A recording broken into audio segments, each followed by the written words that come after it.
Oh, greetings, my guzzlers. I need a pea, or a few hundred anyway.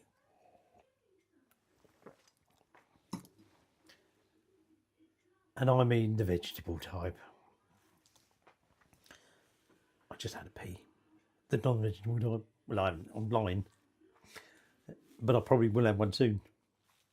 White wine tonight. Bit unusual for me, I know, but I'm going to be using some white wine. This is a Villa Maria, very nice. And of course, because we're putting it into our dish tonight, want to be a good one. And I've already mentioned pea. We're going Greek. Now, most people think of Greek like kebabs, souvlaki, that sort of thing. But a lot of standard Greek diet is vegetarian. Or rather, should I say vegetable? They're not necessarily deliberately being vegetarian, but they eat a lot of vegetables. And this is a high protein, low fat, packed with vitamin vegetable. The common pea. We're having Arakas Latheros, or Latheros, lemony. Well, actually, I don't mean lemony, but this is going to be a lemony Greek pea stew. Try and say that when you had a few. So, quite simple, mainly green peas, not very much else, quite quick and simple. So first thing first, I'm going to take an onion and I'm just going to, sort of semi-coarsely dice this, if you like. We're not too worried about getting it really fine. You're going to want some spring onions. I've got about 6 there. You get away with 3 decent sized ones. These are quite skinny ones. You'll want 1 to 2 lemons. Well, you'll want 2 lemons for the zest, but whether you'll want all that juice, we'll wait and see. You want a few cloves of garlic. You'll want a stock cube, or in my case, a stock pot chicken. Could have vegetable, but it's up to you. You could actually make that up into stock already, in which case you want 400 mils of stock. We're going to have 400 mils of water and 1 stock cube. You want a decent amount of mint, but unfortunately there's not an awful lot in my garden at the moment, and there was none in the supermarket, so we haven't got an awful lot of mint. You want dill. I could have probably done with about that again. Okay, you're going to want 500 grams of potatoes. You want about 50 grams of wine. Oh, there's the one. And you want a carrot. Now, this is a rather large carrot. I'm going to use only half of that. And apart from some oil, cook it, some of it in. That's all we want. So the first thing I'm going to do is I just want to, like I say, roughly chop up our onion, and then when I've done that, I'll just need to clean these spring onions, and we're going to chop these up. The white bits a bit thinner, the green bits a little bit chunkier. Okay, so I'm just going to finish that onion, clean them spring onions. That's me spring onions cleaned. And then, like I say, what we want to do is just, we haven't got to go mental, but you know, just cut the white bits fairly thin, and then when we get to the green bits, you can cut them a bit chunkier if you like. Okay, so what is a pea? Peas are misbehaving now. I had fish misbehaving the other day. What is a pea? Well, a pea is like a fodder. What's all this mess down here? What's all this down here? Oh, there's a bit of onion. There's all my bloody peel down here. The floor's clean. What's going on? So a pea is a fodder crop or pulse. And actually, technically speaking, when we talk about a pea, we're talking about the thing that's in a pea pod. And therefore, the pea is technically a fruit. So I'm just going to extract a couple of garlic cloves. Just put them in there. We don't want that. That can go in my food waste bin. So technically speaking, we're talking about a fruit. Oh. Now, before I carry on any more about pea, with my garlic, I'm just going to thinly slice that. If you want to put it through your garlic crusher, you can do. But by the time, go on the floor. Let me just have picked all the crap up that went on the floor. But don't you give a shit. You just put more down there. Oh, dear me. And you made me lose my train of thought now as well. I was saying about the pea. And technically it's a fruit. The pea, actually, as we have it today, what we call our garden pea. You get garden peas or fresh peas, or split peas even. Oh no, I was saying to you about garlic, put it through a garlic crusher, didn't I? All we're just going to do here is we're just going to thinly slice it. Because by the time it's cooked up, it'll all sort of partly disintegrate. So we're not too worried about that. Yeah, we talk about split peas, which are the sort of the more sort of dried peas some people are more familiar with. Here we're talking about the kind of pea. I'm trying to see where that pea went. So the carrot, I'm just going to sort of dice that. Oh, try to take my finger off it. Dice that. Must be not enough wine.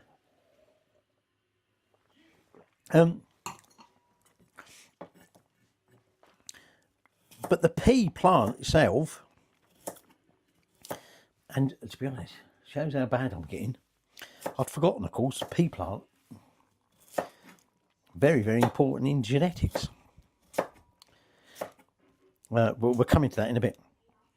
The pea was given the Latin name Pisum sativum. Or was it Salvium? No, sativum. In 1753 by Linnaeus, Carl Linnaeus, when he was busy.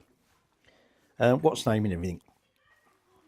Right, they're already. Don't go on the bloody.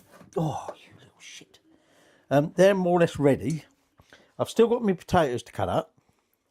But what I'm going to do, I'm going to start cooking this bit. So I'm going to add a couple of tablespoons of oil.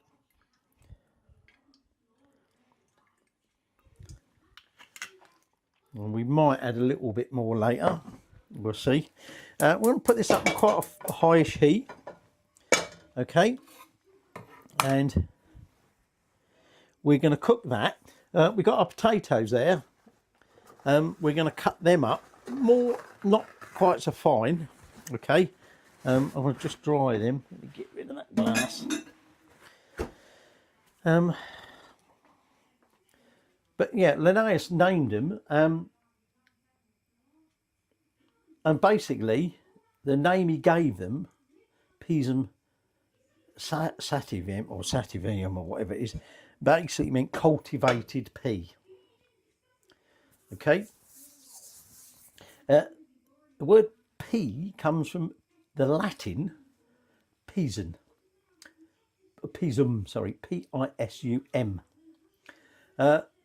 Which is actually the Latinization of a Greek word, pison, P-I-S-O-N. It became known in English as peas, P-E-A-S-E. Oh, God, this is getting complicated, isn't it? But because peas sounded like it was plural, even though it wasn't, peas, P-E-A-S-E, meant a pea. in English, we thought peas. Oh, that must have an S on the end. So therefore, we chopped the end off and said, that's a pea. It's some weird thing in English grammar meaning back something or other, I don't know. Where a word is sort of, I don't know, backward. Basically, that's why we call it a pea, where it should really be a peas. Anyway, once that oil's getting up to getting hot or getting up to heat, which it is just about, I'm going to top my wine up, and then we're going to chuck those chopped veg into that. That's just about there now. In that goes.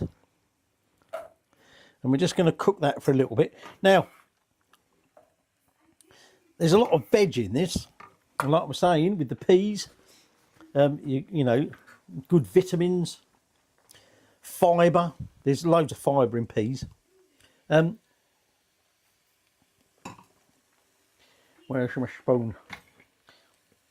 Do I want the big wooden spoon, or do I want the little pasta queen spoon? I must admit, I really need to buy the version like that big, you know, longer handled. But it's not very easy when you buy things like this on Amazon. You think, well, that's a big wooden spoon, sure. But I'm going to use the pasta queen one, because I haven't done much with the pasta queen lately. So I'm just sort of tossing that around a bit, breaking that onion up a little bit. Okay. And while we're doing that, we can prepare our potato. But while we're just waiting on this to cook a little bit, so we've said why we call it pea. And by the way, I'm using frozen peas, which is perfectly acceptable. If you're using fresh peas, not dried split peas, we're not talking about dried peas here. If you're talking about fresh peas, you would actually be putting them in about now or in a minute when we put the potatoes in, because they need at least 20 minutes, 20 to 30 minutes to cook. By the way, the pan you're going to cook it in wants to be a nice little wide, shallowish pan, but you want a lid for it. My lid's back there, you can't see that, it's out of shot. Because we're going to cover it for a little bit. So if you were using fresh peas, they would be going in shortly. Frozen peas only need about 10 minutes, so they're not going in shortly, they're going in later.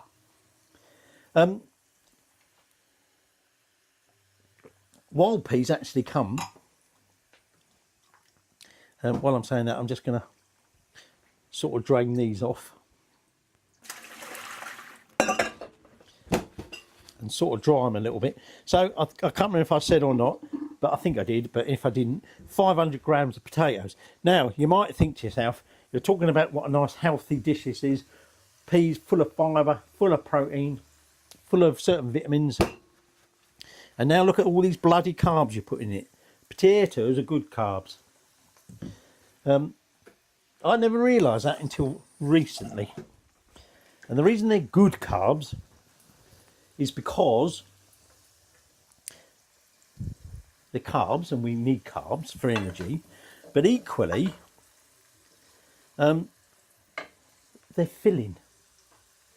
So you quite sort of quickly, if you like, fill up with these carbs, and so you've had your like quota of carbs, but you're full, so you don't go, oh, I need more. Whereas, see, for instance, if your cakes with all the carbs in the flour and the sugar, you're going, oh, that's nice, I'll have another one. Oh, I'll have another one. Oh, I'll have another one. Oh, I shouldn't do, but I'll have another one. And you'll just take way too many carbs in. So, potatoes are good carbs and fibre. So, we're doing these in reasonable sized chunks, okay? Let's just let me give that a little stir. But our star ingredient is the pea. Okay, they're starting to sort of soften. I'm going to turn that down a fraction. Okay. Yeah, our star ingredient is a pea, and I think I was saying the pea originates from the like sort of Mediterranean basin. Ooh, that made it really nice, didn't it? Ooh. By the way, the quantities we're doing here are for 4 people. Okay. It's a lot of potato. Actually, I might just cut it like that. Yeah, it came from the Mediterranean basin. So at this point, I can chuck them in there.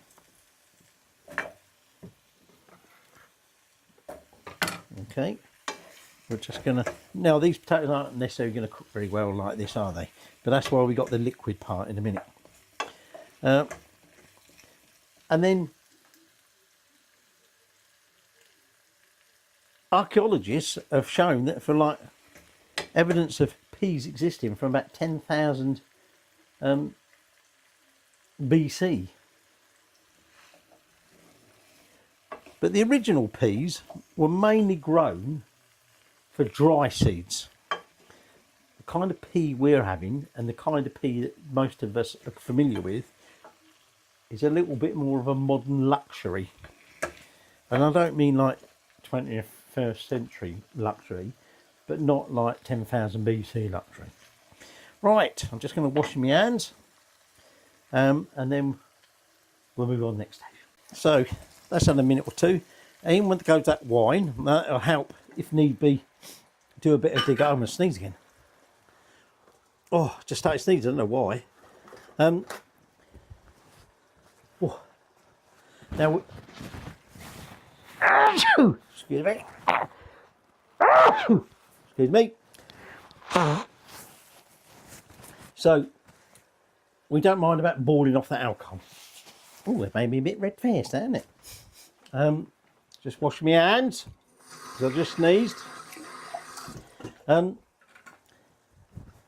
First, 2nd century BC, peas were being mentioned quite a lot. Cato the Elder. Oh, and by the way, this is when now, put your stock cube in. Like I say, if you want to make this up already in the water, that's fine. Doesn't really matter. Or you can use it like, you know, like an actual cube, you know, dried cube. And then we're going to put, in this case, because we're doing it this way, 400 mils of water in there.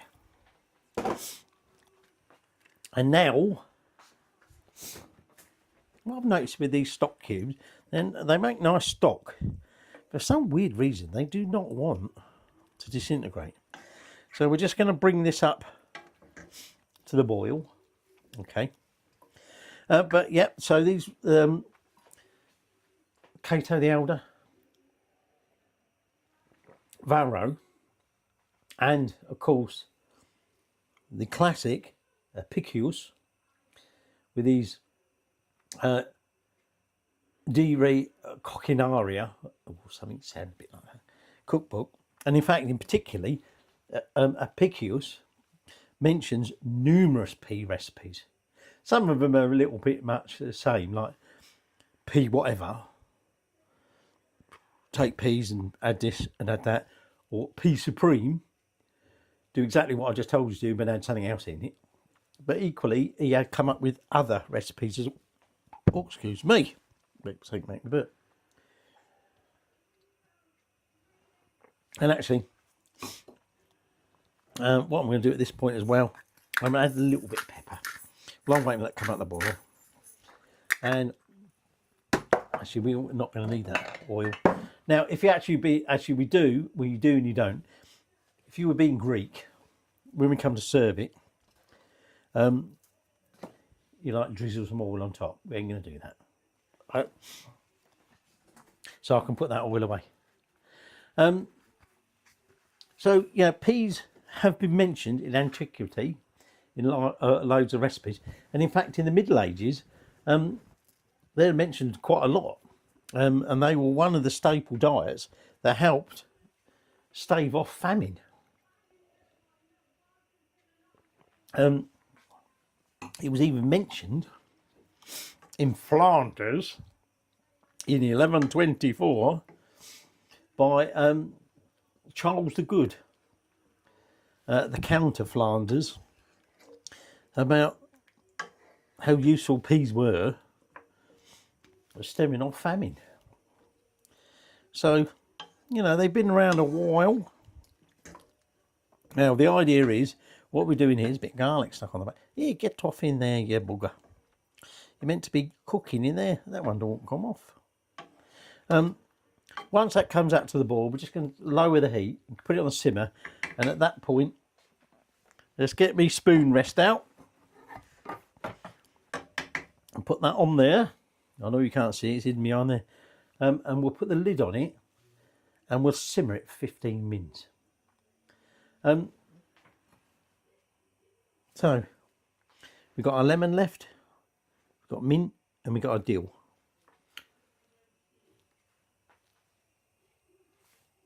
And I'll probably need to top my wine up in a minute. Just come up to a simmer, so I'm going to turn that down and put lid on. And like I say, if you were doing fresh peas, i.e. what we call garden peas, unfrozen,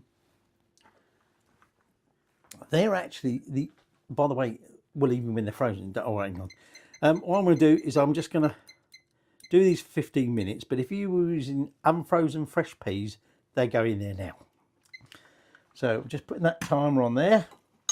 Oh, just before I top this up, got a little bit in there, and I go into the wife, because I care, I'm caring, and I said, hello darling, do you need to top up?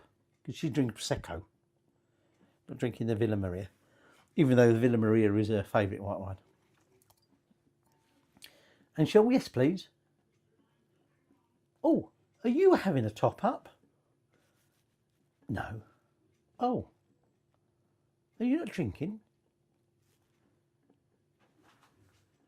No.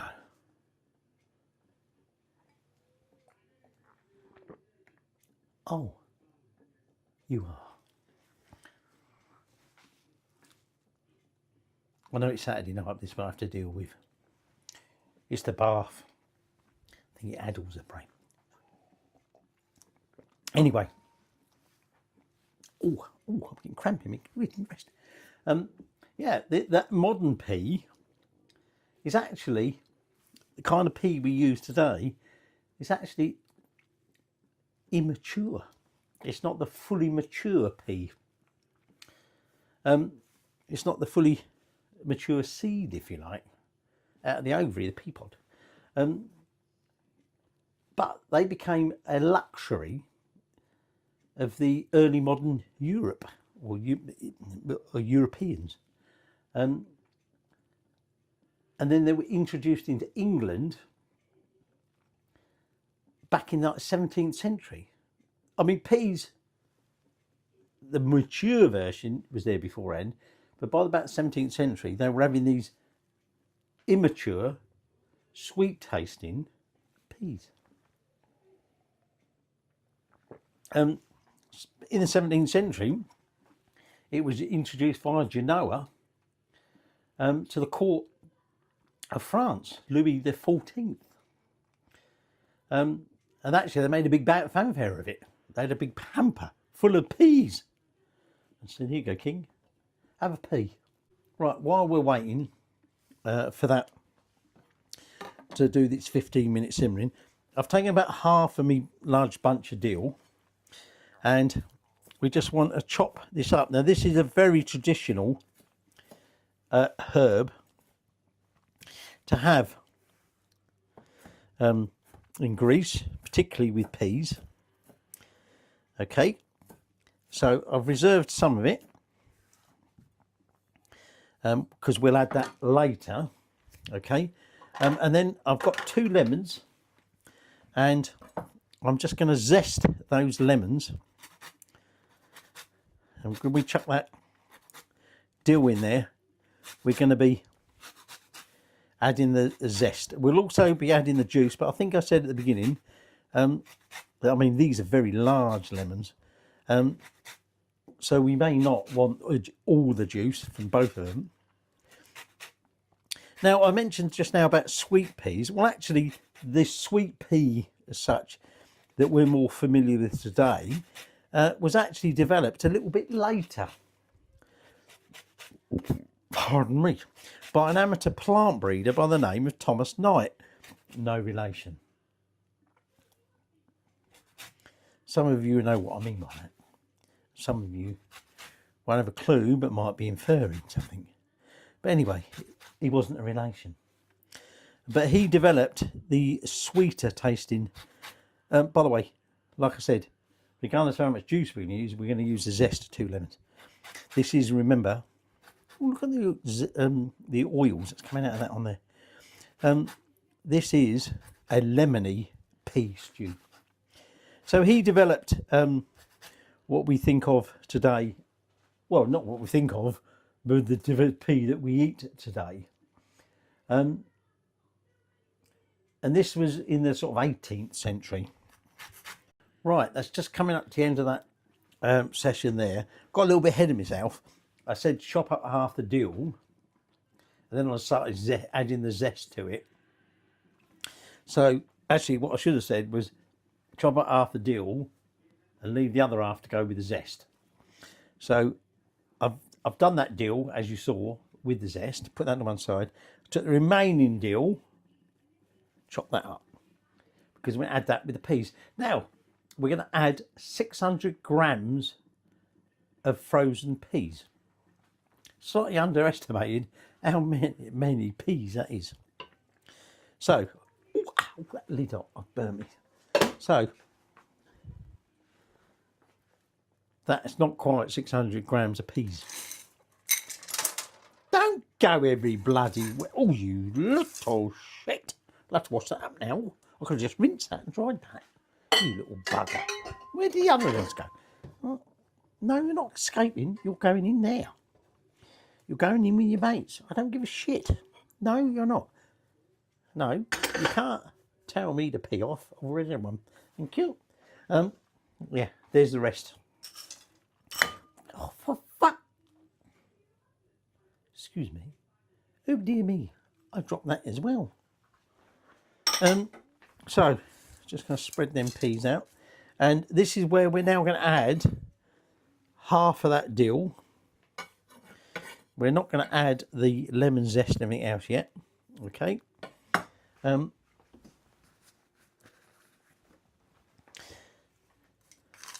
Now, although these are obviously going to lower the temperature,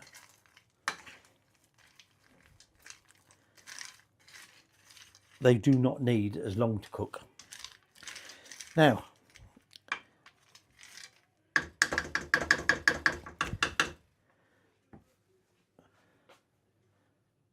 yep, that's right. We deal here with the zest, we'll add in a bit, and the lemon juice, and the mint. I need to chop my mint. So I'm just waiting for that to come back up to the boil. And then we're going to cover that. Actually, better stop that. And then when that's back to the boil, we're going to carry on heating it. Now, I said to you about genetics. Before we get to that, by the way, the mint, if you can see it, might look a bit odd. It's because in my garden I've got mint, normal mint, and I've also got lemon mint.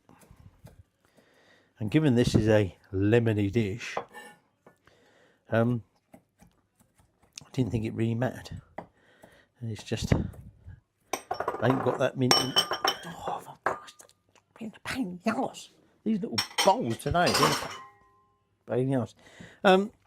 Yeah, before I start talking to you about the genetics, the other thing is it's a legume, which I know is a French word for vegetable, but in England, when we refer to a legume, we're talking about a certain type of vegetable, and these have root nodules. And root nodules contain in them a rhizobium bacteria. Oi! And they live in this symbiotic relationship with the plant, whereby they can take atmospheric oxygen, we're getting technical here, atmospheric oxygen, nitrogen, sorry, and they can turn it, or rather what we call fix it, because plants and that, normal plants, can't use nitrogen that's in the air, even though the majority of the air is nitrogen. This is taking a long time to get back up to. Is that temperature still on? I'll turn up a little minute, for a little minute. They can't take that oxygen, even though most of the air is not nitrogen. Sorry, keep saying oxygen. Not enough one. Oh, by the way, if you're watching, wife. Oh yeah, I've started now. It needs to be in a different form. So, what we call in England legumes can take that atmospheric oxygen and convert it into a, sort of like ammonia, and then what happens is when the plant is like the peas are harvested, the rest of the plant, in the case of legumes, isn't all like cleared out the field, it's ploughed back in, and as it breaks down, that is converted back into things like nitrates and that, which acts as fertilizer, natural fertilizer. And so when the farmer then plants his next crop, the soil is naturally refertile, if you like.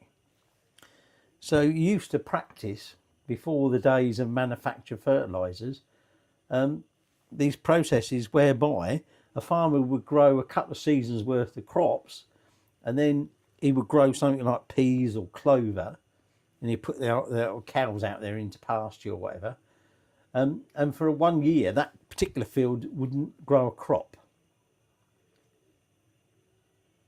and then he would plough all those sort of dead, or not dead but not particularly useful plants back in, and then the following year he could plant his crops, and he found woohoo bumper harvest because of all the natural fertilizer in it. All right, that's just coming up to boil. So at this point, I don't know why I'm going over there trying to pick the lid up. Lid's behind me. I'm going to just cover that back over again, and we're now going to cook them for about 10 minutes. Just under 5 minutes to go. I've just checked the peas, not quite there yet. So I thought, while we're waiting for that, I'll just tell you, before I mention about old Gregor Mendel, is that 20% of your vitamin C daily sort of requirement is in them peas. You got, like I say, 20% of a daily value of vitamin C. You've got loads of vitamin K, loads of thiamine, you've got fibre, you've got protein. This, and along with the potatoes, gives you a nice high protein, high fibre, high vitamin C and decent carbs meal. Can't go wrong. So I've got a few more minutes. I've got me dill, I've got me mint, I've got me zest, and then the onion, me lemon. Like I say, we're going to want the juice of between 1 and 2 lemons, but we'll judge that. Now, we'll also, if need be, we'll season it with a little bit more salt and pepper, but we'll see how we go. So who's Gregor Mendel then? Right, that's it. So I've turned the heat off, and I've done away with that. So this is where now I'm going to add that half of that dill and the zest and the mint that I've chopped up into there. Okay, and we're just going to give that a bit of a stir in. Needs, oh, don't you dare! Oh, them feel, oh, ow, ow. They're nice and soft. Ow, ow, ow. Just want to be a bit careful because we don't want the potatoes to go, oh, for fuck's sake. Now it's on the floor, apart from them two there. We want to mix what I've just put in there. We don't want to mix it on the bleeding floor. But equally, we want to be careful that we don't end up mushing up the potatoes. Okay, we want the potatoes cooked, but preferably we want to keep them chunky. And we don't want the peas down there, over there, over there, or over there. We want them in there. Well, that's watch where I'm walking now. So I'm going to take one of those lemons and I'll squeeze that juice in there. Don't want the seeds going in there. There don't seem to be any in there. So we're going to add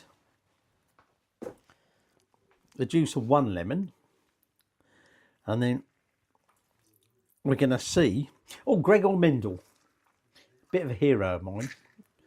When I was at school, I became fascinated with genetics.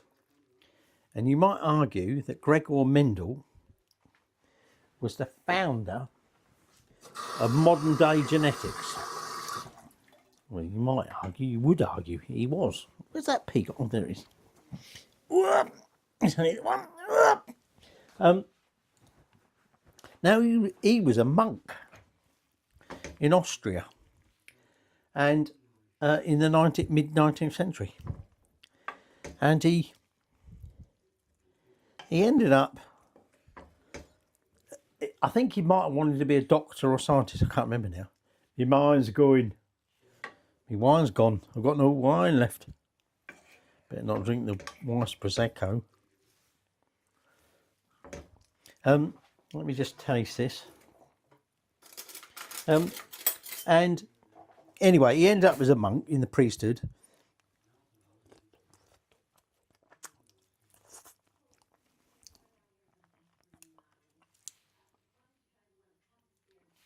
I could perhaps add another half lemon, but I'm not going to. I'm going to put that lemon in the fridge and we'll have that in like gin and tonics. But anyway, Gregor Mendel ends up working in the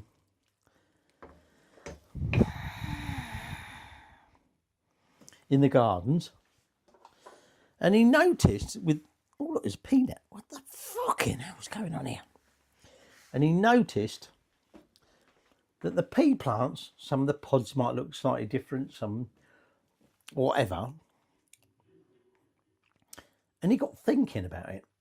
And he started experimenting. And in his time, he observed and examined and experimented with over 28,000 pea plants. They had different colour pods, like different colour shapes, different colour, whatever. And because they were relatively fast growing, he could test out theories, and he would like take the pollen from one type and put it on another one and see what came out. And as a result, he was probably the first person to establish what we call Mendelian, after him of course, genetics. How certain traits were passed forward. Some traits were dominant, some traits were recessive, i.e. if there was a dominant version and a recessive version, the dominant version always won. You would only see the recessive version if you had two, i.e. male, female.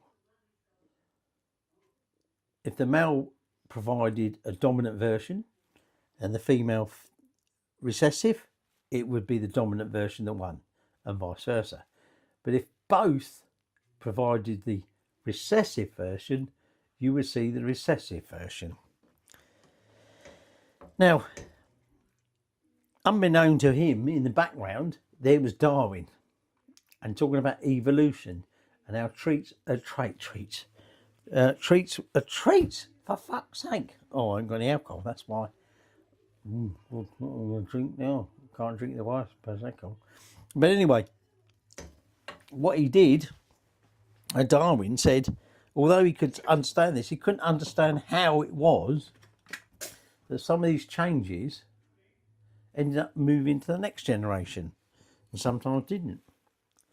And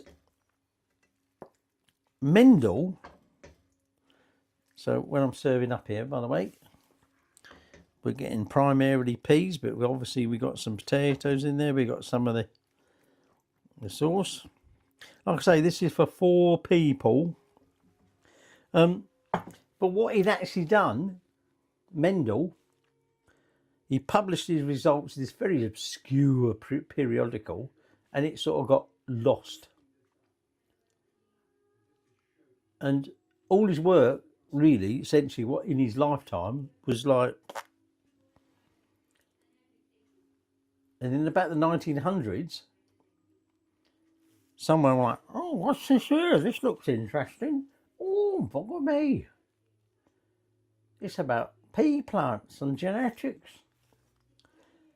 And suddenly, his work was rediscovered and it solved a lot of the problems, particularly the one to do with Darwin, where this showed that certain traits could be passed on, but sometimes they may not be evident immediately.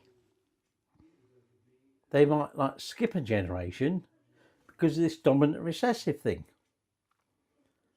So, although the dominant in one generation would dominate, the next generation, if the recessive went forward and met another recessive, whoo, there we go. So Mendel actually solved a lot of Darwin's problems, albeit too late for Darwin. And there you go. Right, so remember, this is a pea stew. The primary ingredient is pea. So let's just have a little dig in here. I've got a little bit of onion in there.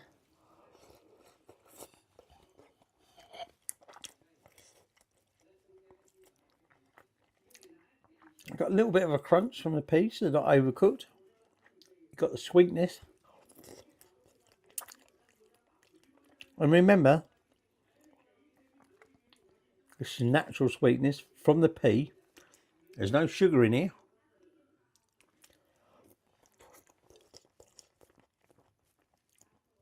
A potato is al dente.